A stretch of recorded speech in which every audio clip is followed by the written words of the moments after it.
Welcome back, fam. Once again, I have the Soundcore Q20i.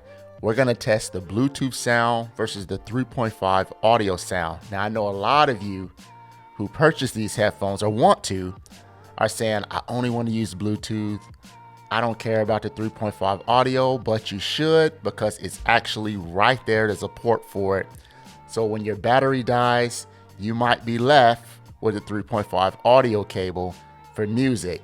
So let's see how it sounds compared to the Bluetooth sound. Fam, if you haven't already, smash that like button and subscribe to the channel. Also, Amazon affiliate link for these headphones down in the description below. Now let's see what the sound quality between the two sounds like.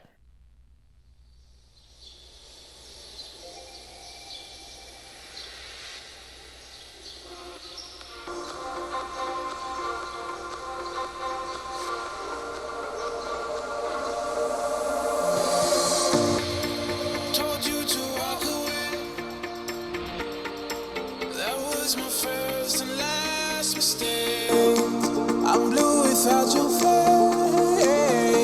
But what can I do? 'Cause I'm just a